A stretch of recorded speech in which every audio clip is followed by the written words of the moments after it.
Radiogramas Santa Clara Sociedad Anónima presenta El Mundo de National Geographic.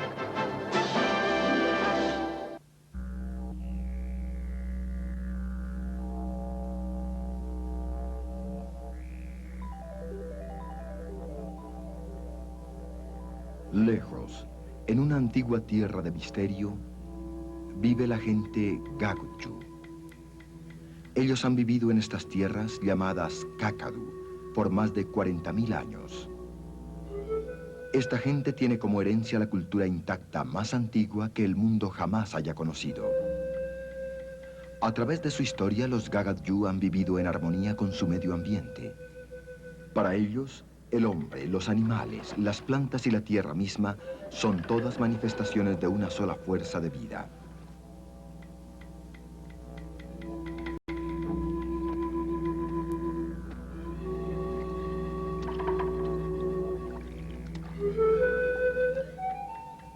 Para mantener su mística unión con la naturaleza, la gente dice que ellos deben cuidar la tierra. Ellos lo hacen a través de su arte y muchas otras sutiles maneras.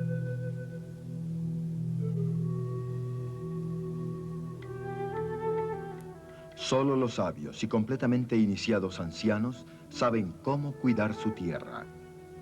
Ellos son los custodios de la tierra y las tradiciones.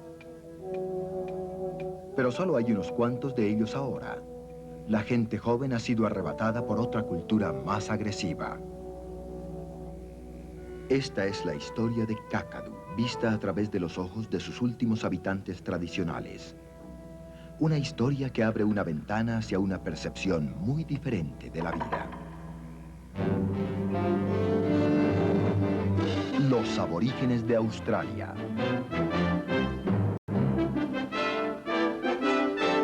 Un especial de la National Geographic.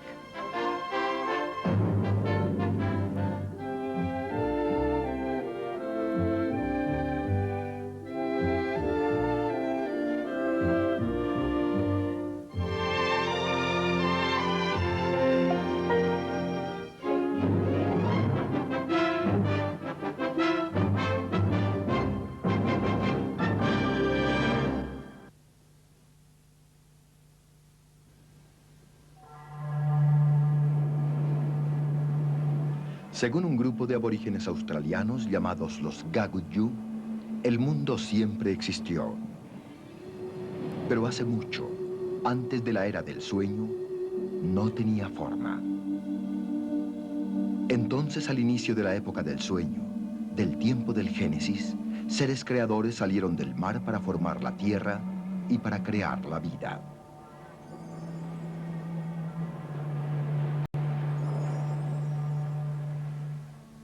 Hace 200 años, toda Australia estaba habitada por aborígenes. Pero ahora, solo unos pocos grupos permanecen en sus tierras tradicionales. Los Gagudju son uno de ellos. La tierra en la que viven se llama Kakadu. Pertenece a los aborígenes y es manejada en su nombre como un parque nacional. Kakadu está dominado por una escarpa arenisca que se eleva sobre grandes ciénagas y bosques de eucaliptus.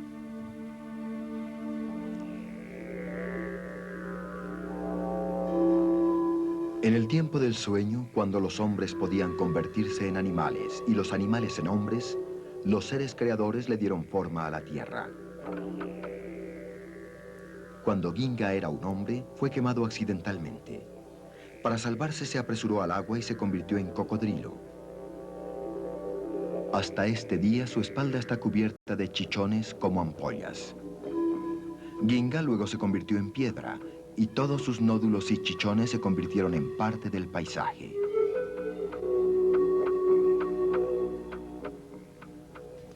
Ganda Gitch, el ancestral canguro, viajó por Kakadu haciendo montículos de piedra y excavando depresiones.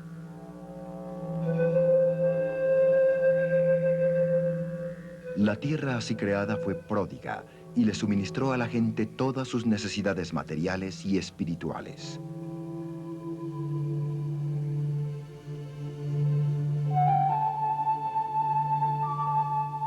En los tiempos antiguos, la vida para los aborígenes era libre y buena. No había preocupaciones entonces, dicen ellos. Su sociedad era vigorosa y significativa. La cohesión entre sus leyes y tradiciones ha sido forjada durante 40.000 años de historia. Eso fue antes de que la Balanda, la gente blanca, llegara y desbaratara su existencia. Ahora las tierras tradicionales están casi vacías. Enfermedades de lugares extranjeros y otras presiones se han llevado su tañido. Pocas personas todavía viven en las selvas de Kakadu. Pero en los refugios rocosos en los que los Gagood-yu una vez vivieron, lugares que suenan con su risa y reverberan con el zumbido de los didgeridús, su cultura sigue viva en luminosas pinturas de cazadores, animales y espíritus peligrosos.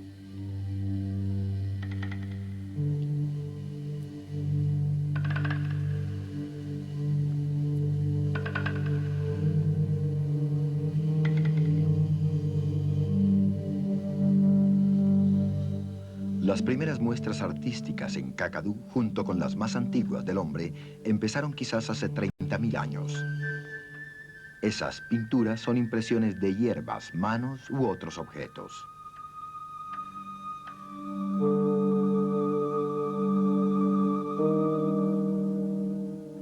Muchos miles de años después, pinturas finamente hechas de animales aparecieron primero. Canguros y cocodrilos se pintaron más grandes que en la vida.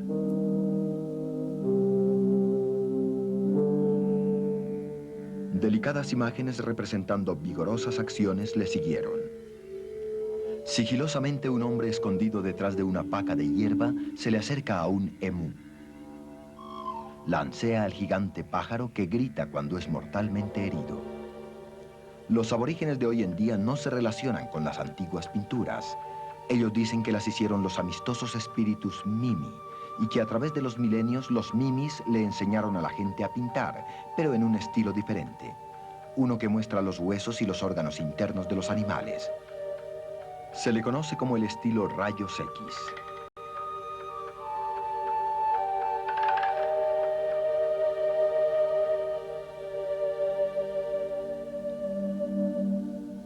Muchas imágenes importantes no fueron pintadas ni por el hombre ni por los espíritus. Ellas se hicieron cuando los héroes del tiempo del sueño se colocaron a sí mismos en las rocas. Estos espectros contienen el espíritu y el poder del tiempo del sueño.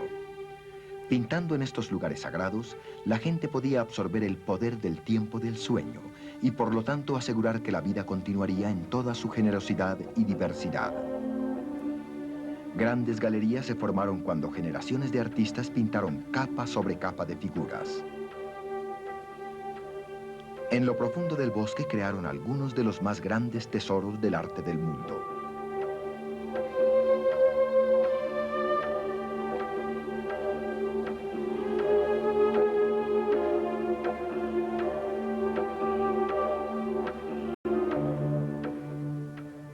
Hace como 150 años ocurrió un cambio en la vida y el arte de los Gagood-yu.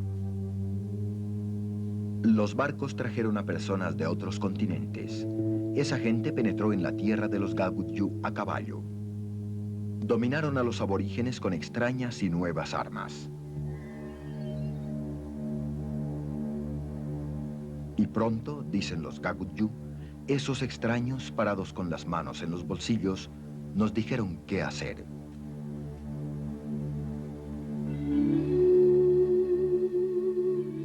La última muestra importante de arte en Kakadu fue pintada en 1964 por un hombre llamado Najombolmi. Fue un heroico, casi desesperado esfuerzo para mantener los lazos con el poder del tiempo del sueño. Un año después de terminar su obra de arte, Najombolmi murió. El poder del tiempo del sueño empezó a menguar.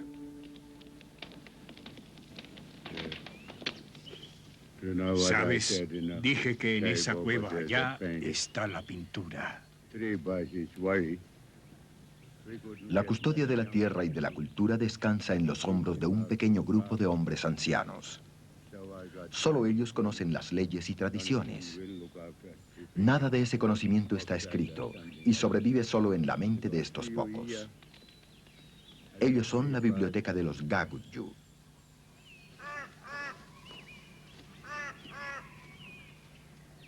El gran Bilnaidje es el filósofo. Él se preocupa por los asuntos del espíritu y la totalidad de las leyes aborígenes.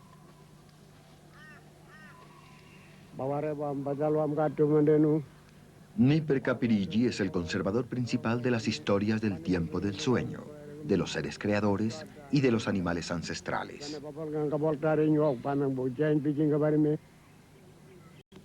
Félix Sihanouk es el custodio de las ceremonias más sagradas. Solo él todavía conoce los ritos funerarios. Bluy Ilkir es el artista, uno de los últimos hombres que quedan en Kakadu que conserva las tradiciones de Nayon Volmi. Pero él solo pinta en la corteza de los árboles, no en la piedra. Una nueva generación de Gagutju ha llegado, pero la mayoría crecieron lejos de su cultura. El hijo de Naidje, Jonathan Yarramarna, es uno de los pocos que ha regresado para aprender acerca de las leyes aborígenes y para asumir la custodia. En el mundo moderno, él lo está haciendo de dos formas, como un Gagutju que sigue las leyes tribales y como guardia del parque. Es una difícil carga que todavía está aprendiendo a llevar. Los Gagutju tienen acceso a los artefactos de la era tecnológica. Pero muchos como Ilkir y su esposa, Aladjingu, prefieren vivir en el bosque en pequeños grupos familiares.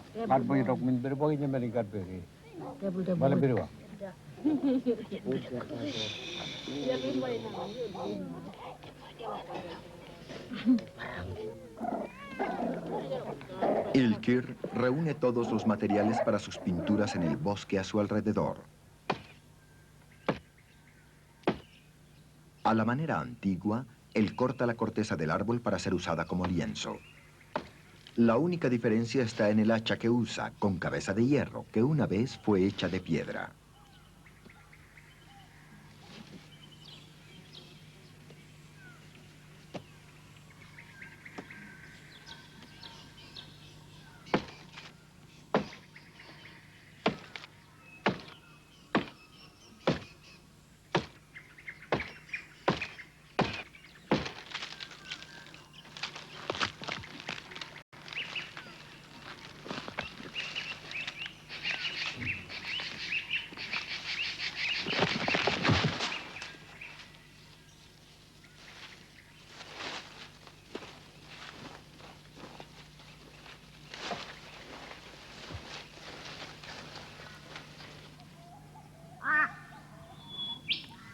Cuando ha enderezado y curado la corteza, Ilkir está listo para iniciar su pintura.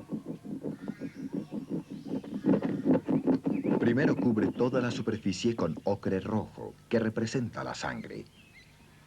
Ese es el símbolo de la vida misma. El fondo rojo le dará a los sujetos vitalidad.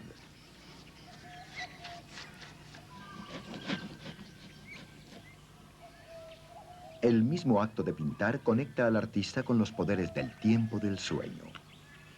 Él absorbe de esos poderes para asegurarse que los animales que pinte siempre estarán allí en abundancia.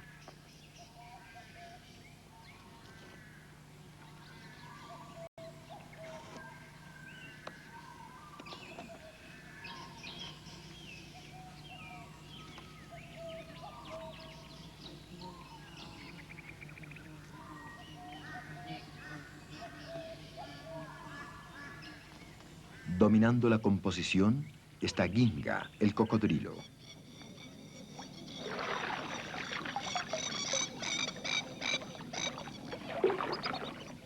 El cocodrilo de agua salada es el animal más grande de Kakadu y el único verdaderamente peligroso. Come hombres.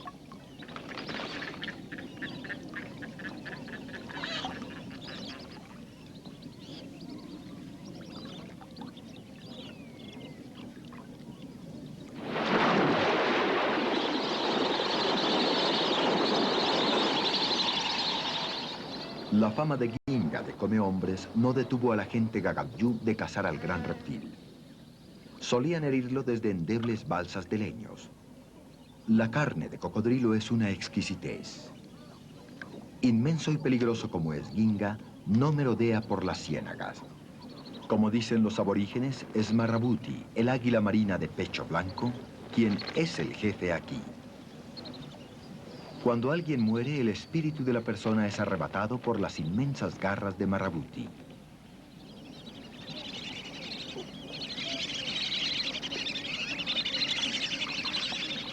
El reino de Marrabuti es uno de los hábitats más ricos, vibrante de vida y drama.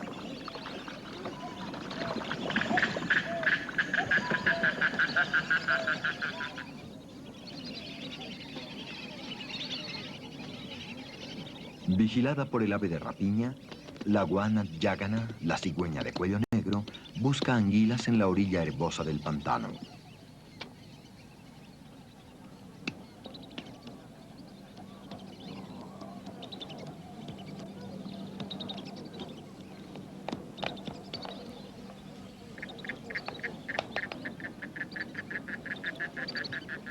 Pero en la proeza pura de la caza, nadie iguala a Marrabuti.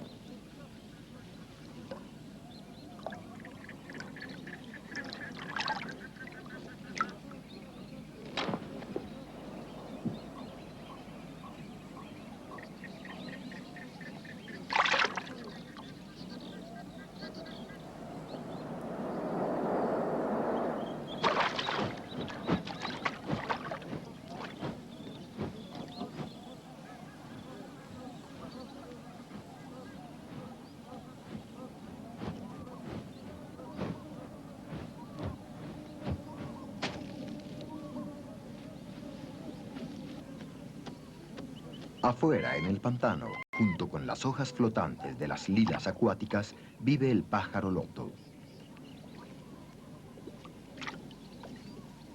El pájaro loto macho incuba los huevos y cría los polluelos solo. La hembra, que es ligeramente más grande, deja al macho para buscar otro compañero.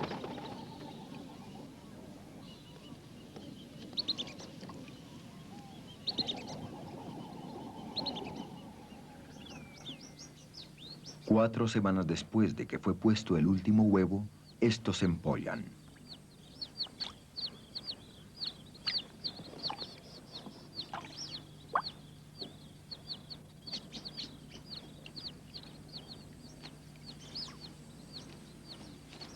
Su padre transporta y protege a las crías hasta que tengan como 3 semanas de edad.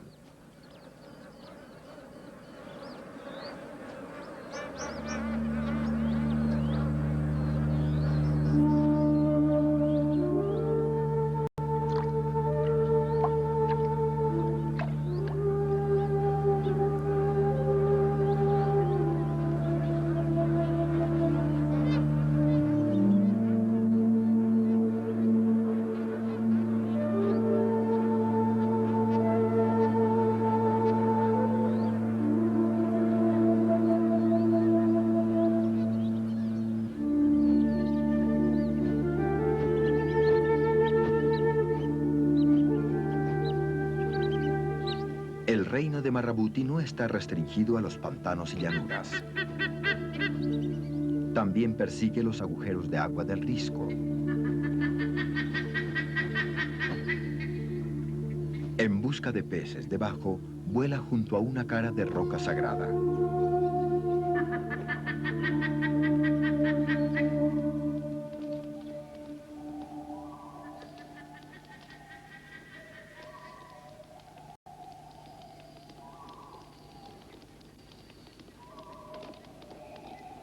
El custodio de ese lugar sagrado es Niper Kapirigi. Como hombre Gagutyu completamente iniciado, es su deber cuidarlo. Con él está Minikapindi.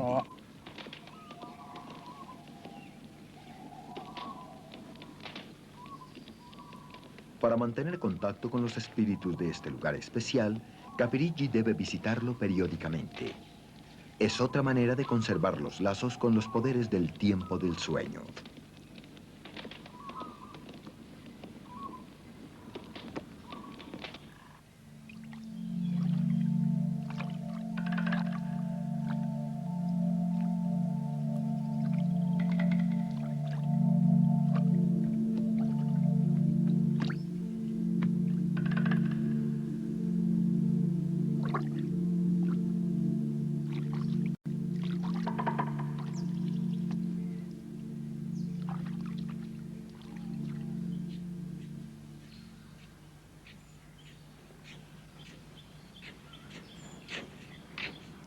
Minicapindi ha iniciado su búsqueda de alimento. Ha notado las huellas de cocodrilos de agua dulce en un banco de arena. Mini examina la arena en busca de huevos que puedan haber sido puestos durante la noche.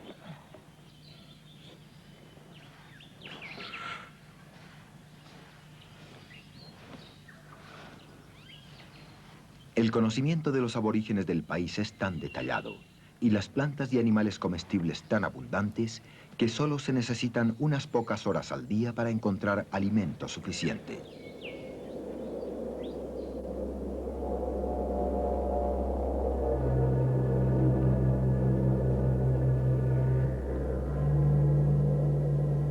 Capirigi ha llegado al cañón donde residen los espíritus.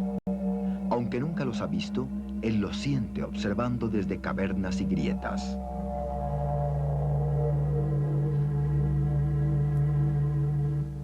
Él anuncia su presencia y pide permiso para entrar al cañón.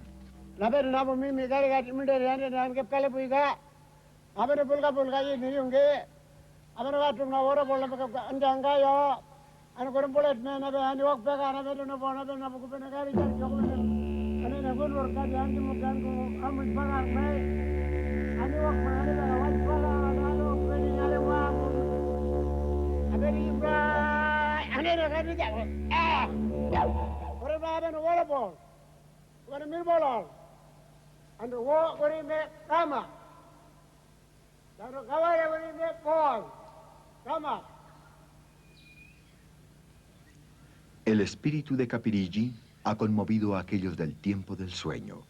Reafirma una continuidad de 40.000 años.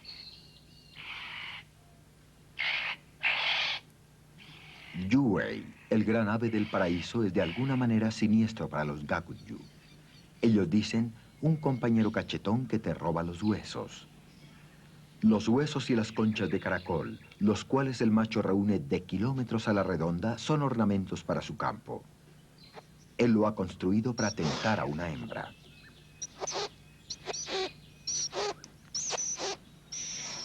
Cuando una hembra se acerca a su enramada, el macho usa muchos trucos para impresionarla. Incluso realza su apariencia exhibiendo sus ornamentos.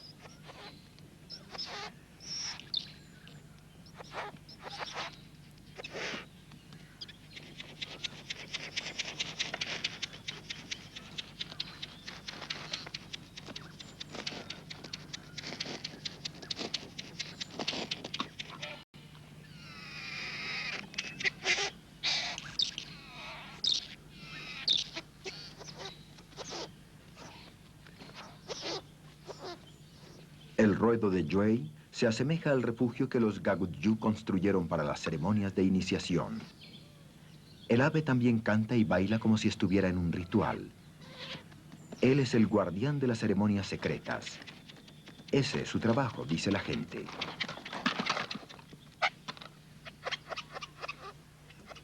Garkin, el halcón marrón, ha venido a los pastizales.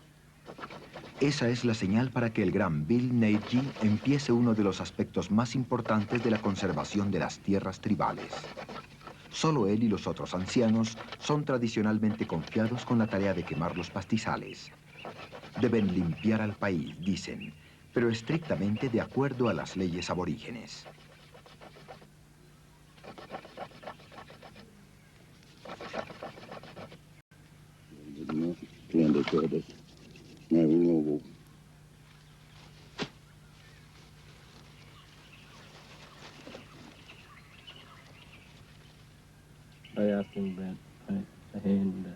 El hijo de Bill, Jonathan Yarramarna, ha venido a aprender cómo y cuándo se puede encender el fuego.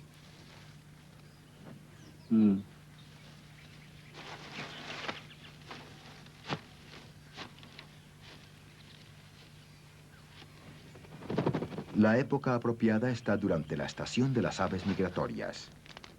Los animales de los pastizales han crecido hasta la madurez y pueden escapar al fuego.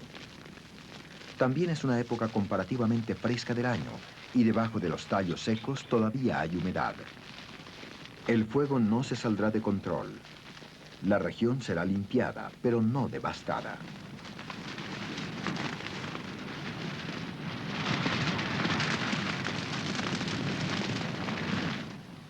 Si las leyes de la incineración se rompen y el fuego se enciende después, en la estación del calor y la resequedad, habría grandes pérdidas de vidas.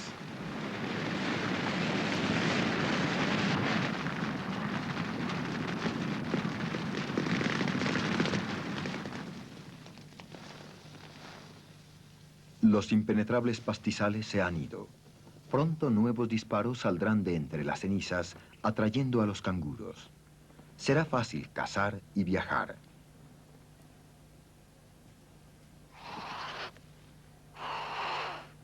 Yue no ha tenido suerte. Su enramada laboriosamente construida fue destruida en el fuego.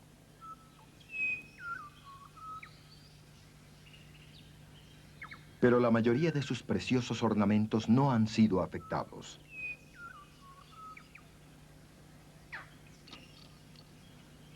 El día después del fuego, él empieza a reconstruir.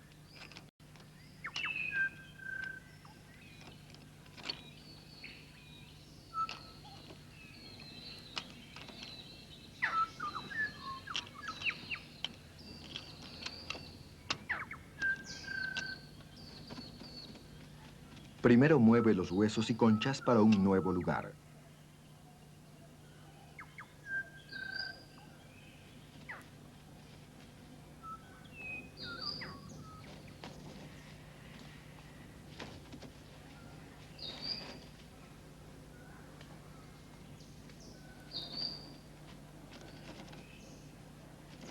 Después de colocar una estera de pequeños palos, coloca los primeros soportes en posición.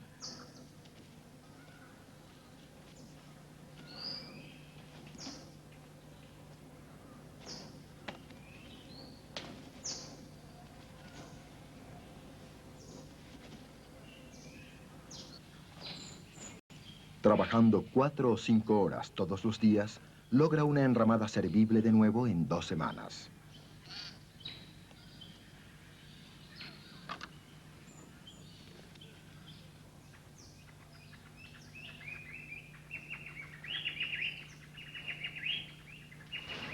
Gundamen, el lagarto escarolado, es un ejemplo para todos los que desobedecen las leyes aborígenes. Cuando era un hombre, era sereno y elegante. Pero en una ceremonia sagrada, Gundamen no prestó atención e hizo los rituales incorrectos. Los ancianos lo castigaron convirtiéndolo en un lagarto y dijeron que sería delgado con una piel flácida de apariencia cómica para siempre.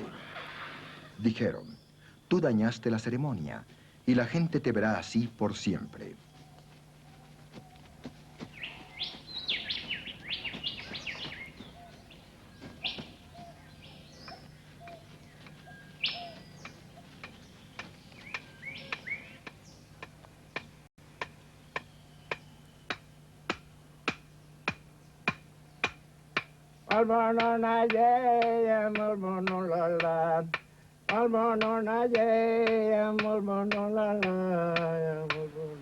Cantar ciclos de canciones es otra manera importante en que los Gagutyu mantienen la integridad entre ellos mismos y la fuerza de vida.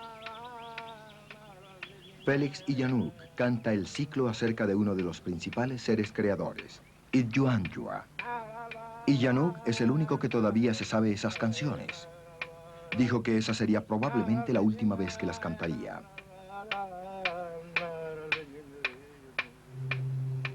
Hace mucho, al comienzo del tiempo del sueño, Ityuanyua vivía en una caverna donde pintó su propia imagen en la pared.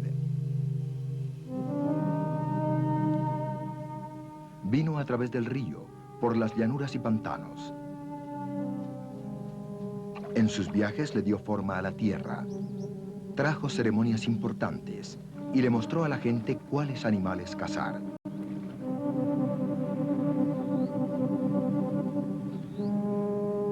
Illanuk explica que Ityuanyua eventualmente se convirtió en piedra.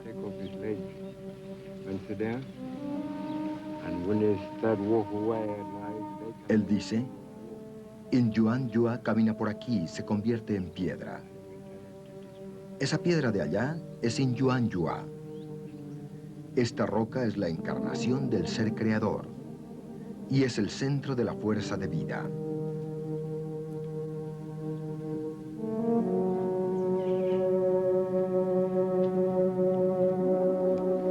Cerca a Enyuanyua e impregnadas con su espíritu están las cavernas donde por siglos los Gagutyu han colocado los huesos de sus muertos.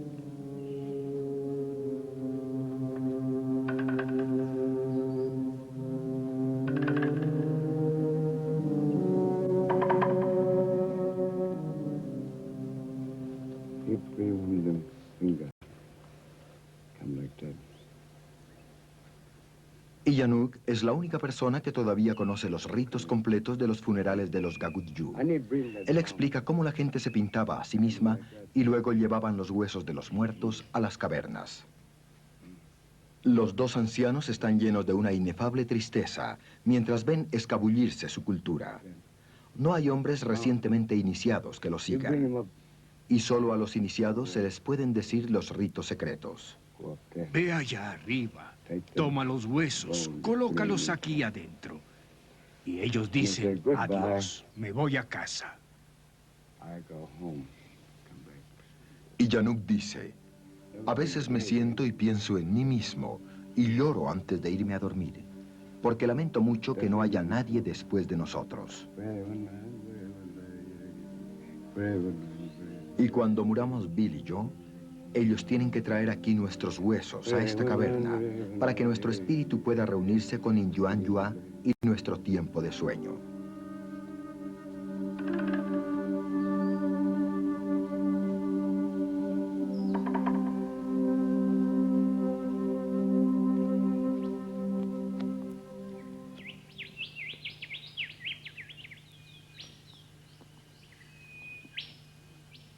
Los canguros y los wallabies son particularmente importantes para los aborígenes.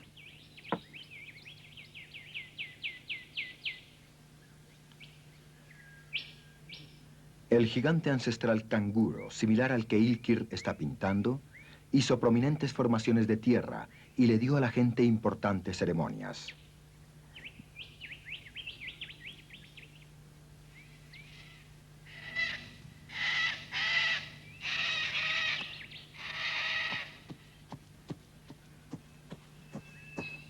De las varias especies que viven en Kakadu, Kandayich, el canguro antílope, es el más grande. Se le caza por comida, pero solo la gente mayor puede comerlo. Ellos dicen que si la gente joven come carne de canguro, tendrá malos sueños.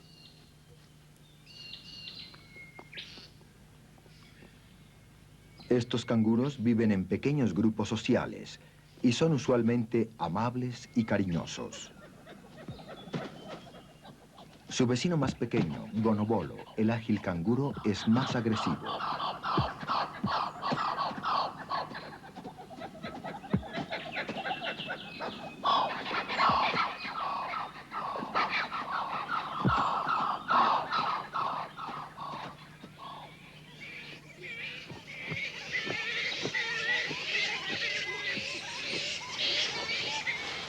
Los zorros voladores son los más grandes entre todos los murciélagos.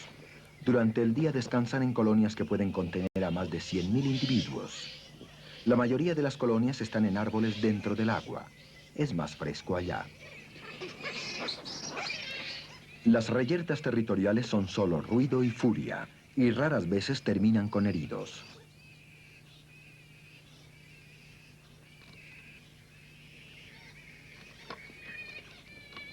Los jóvenes zorros voladores negros no pueden volar al nacer. Son cargados por sus madres, incluso en el vuelo, hasta que tienen un mes de edad. Durante el calor del día, los animales que descansan se abanican a sí mismos.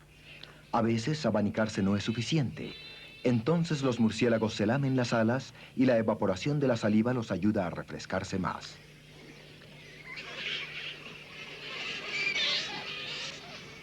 Cuando están listos para despegar, se trepan a los picos más altos de los árboles alojantes.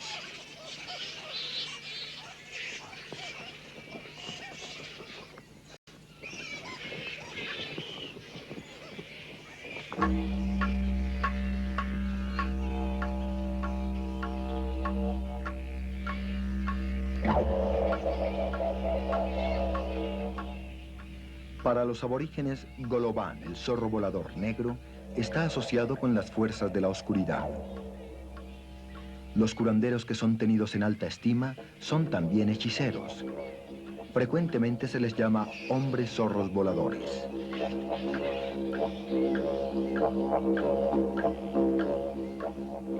La oscuridad es el momento en que los espíritus diabólicos salen de las cavernas y de árboles ahuecados.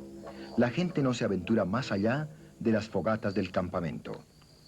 La noche de Kakadu pertenece a los animales.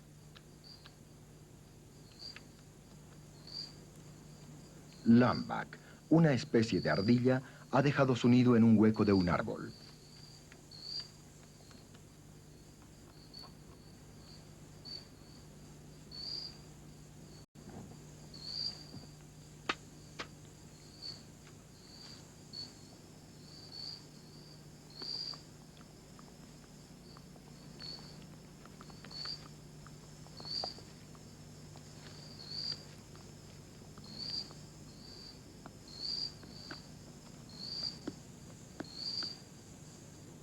Dokun, un pequeño marsupial come insectos, siempre está listo para agarrar insectos más grandes que él mismo.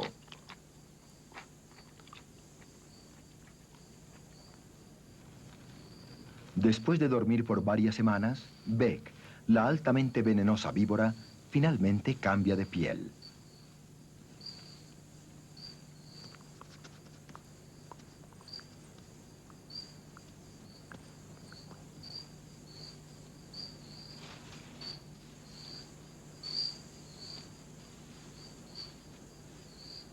La serpiente ahora está hambrienta y acecha incluso a Yok, el ratón de campo marrón que es demasiado grande para que pueda vencerlo.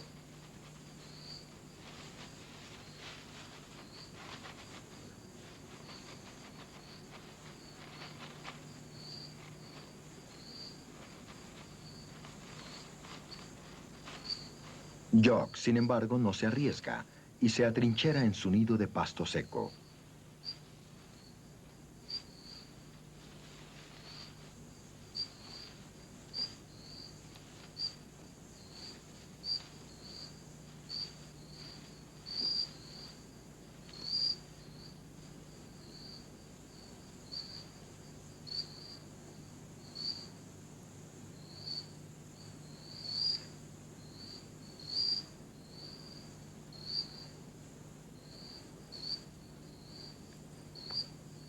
Como no tiene párpados, la salamanqueja con cola de perilla tiene que limpiarse el ojo con la lengua.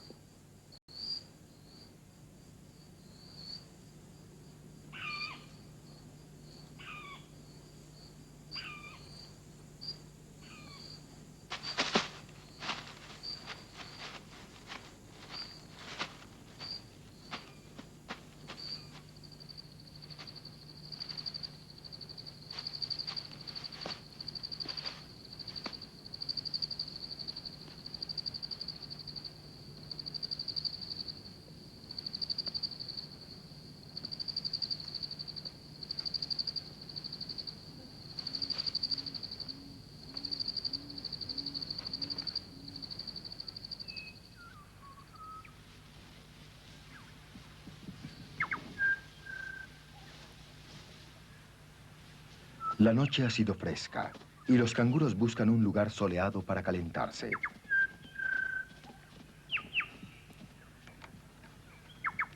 Lambak rehúye la luz del sol y se apresura a regresar a su hueco del árbol. Dormirá aquí hasta que la noche caiga de nuevo.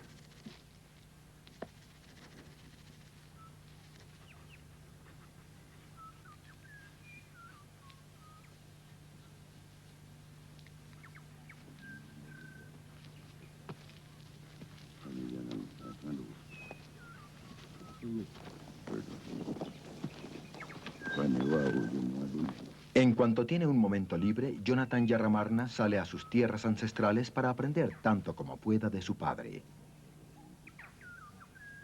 Hoy, los dos visitan el Sueño del Halcón, un lugar sagrado donde el espíritu de Garkin, el halcón marrón, reside. Bill tiene dificultad en trepar la cara de la roca. Esta puede ser la última vez que él visite el espíritu de Garkin. Bill explica el significado del sueño del halcón y le enseña a Jonathan un grabado de su mano que hizo cuando tenía 8 años de edad y vino aquí con su padre.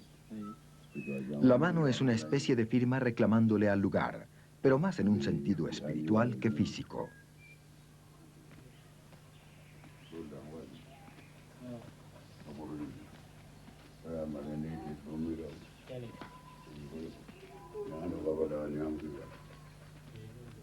Unos días después, Bill y Jonathan van a una saliente roca cerca del Sueño del Halcón. Como compromiso hacia su herencia indígena, Jonathan colocará su grabado de mano, su firma, en las rocas cerca del Sueño del Halcón.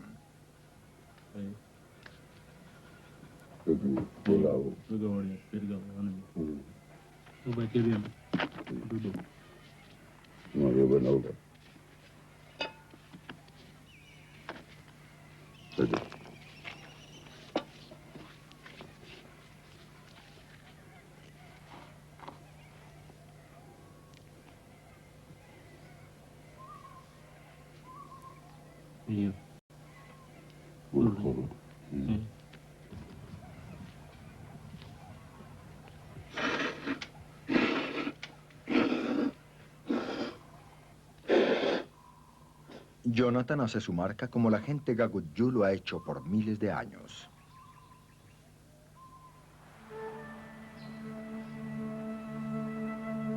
El pasto espinoso en la meseta de la roca está muriendo, anunciando la estación de los vientos calientes. Las cataratas ya no son más que gotas.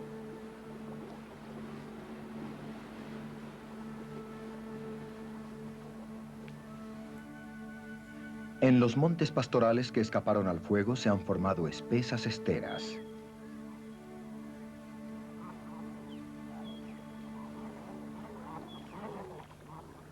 Las llanuras aluviales quedan reducidas a una serie de turbias piscinas. El agua se calienta bajo el sol abrasador. Las barramundas y otros peces yacen muertos en los bajíos.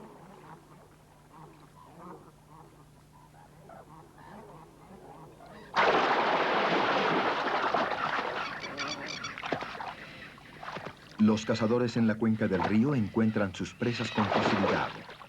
Y las aves de rapiña engordan también.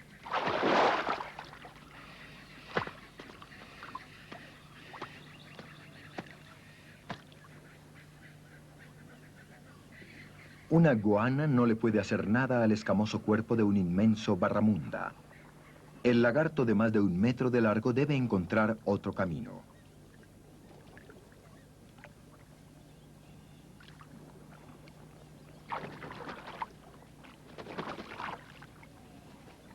Marrabuti, el águila marina, ahora puede atrapar presas mucho más grandes de lo usual. Aves silbadoras, con sus picos más pequeños y garras, no pueden penetrar las escamas de semejante pez tan grande. Ellas esperan a Marrabuti para que lo haga. Luego, con su mayor agilidad y audacia, agarran la comida del pico del águila.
En cada estación de sequía, miles de barramundas perecen. En el pasado, artistas nativos al pintar barramundas utilizaron la esencia de la vida de esas especies. y por lo tanto aseguraron que los peces siempre fueran reabastecidos. Bluey continúa la tradición eterna. Su obra de arte ahora está completa. Él ha pintado con los poderes de la era del sueño para que los animales que pintó continúen floreciendo.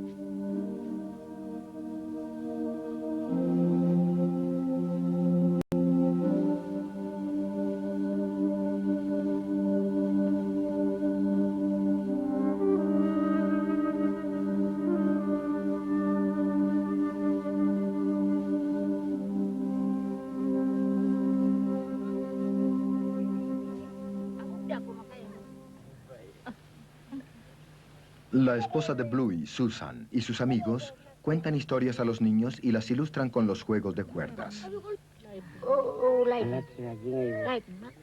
Susan hace figuras de acuerdo a la estación.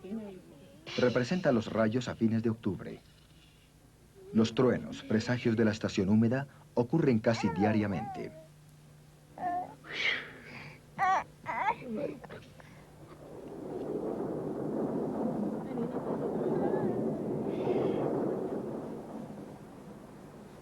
Este bosque, devastado por un fuego tardío encendido por los relámpagos, parece haber muerto. Pero las lluvias pronto lo revivirán.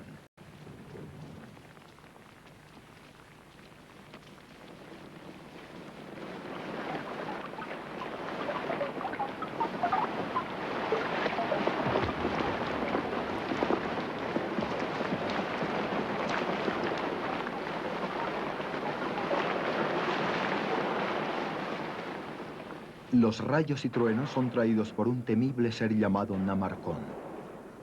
Él lleva los rayos como un arco en su cuerpo y produce los truenos al restregar hachas de piedra contra las nubes.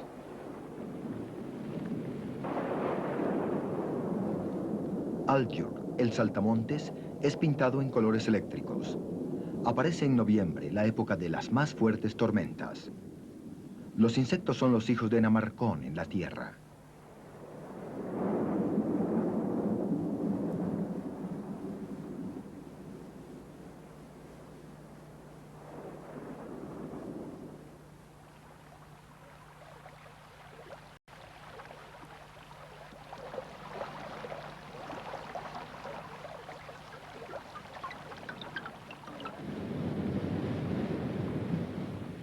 Los fuertes aguaceros pronto reabastecen la tierra.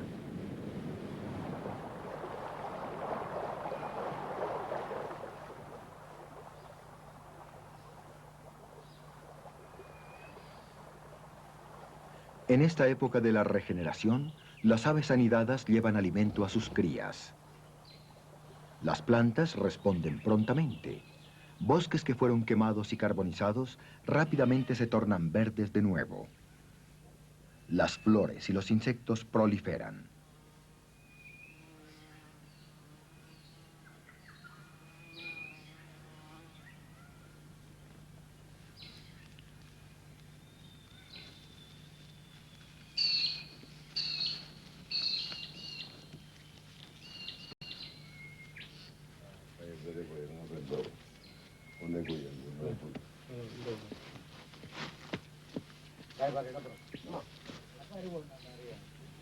Para continuar la educación de Jonathan sobre la vida tradicional de los Gabudju, Kapirigi, Ilkir y el padre de Jonathan, Neidje, lo llevan a un remoto pero importante lugar en Kakadu.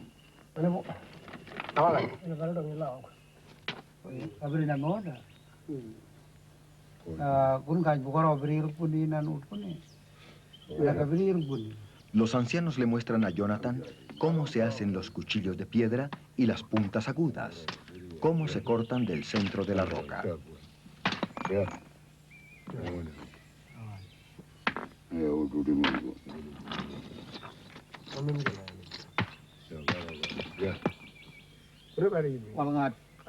Los cuchillos de piedra son muy afilados y en el pasado fueron usados en las ceremonias de iniciación para cortar la nariz y hacer diseños distintivos en los hombros y el pecho.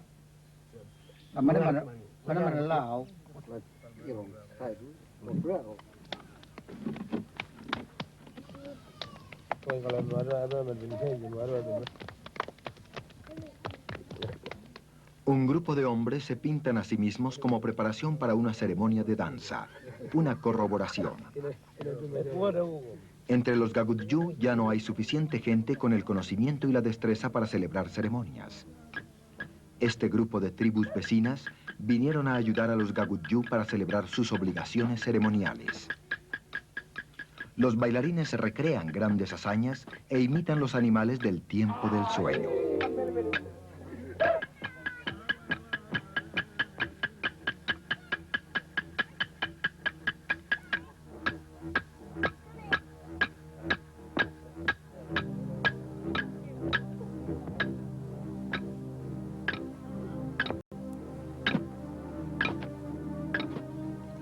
A través de las ceremonias y de conformidad con sus leyes, los Gagudjú aseguran que su unidad con todas las cosas vivientes continúe. Con Marrabuti, que rige las llanuras inundadas, y con Ginga, que formó el país de rocas. Mientras ellos cuiden sus tierras, la fuerza de la vida perdurará en todo su vigor y generosidad.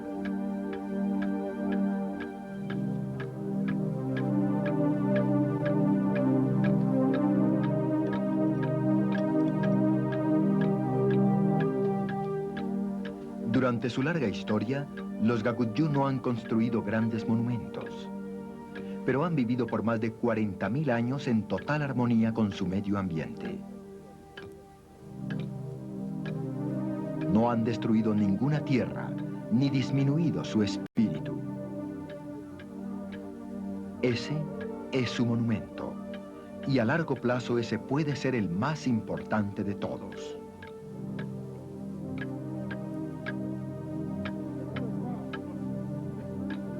Los últimos de los hombres Gagudjú tradicionales conocen todo lo que queda de su antigua cultura. Solo ellos tienen ese conocimiento, y ellos ya son ancianos. Para la gente tradicional, la pérdida de su cultura significa olvido. Sin su cultura, sin su historia, ellos pueden sobrevivir en el mundo moderno, pero ya no habrá verdaderamente un pueblo Gagudjú.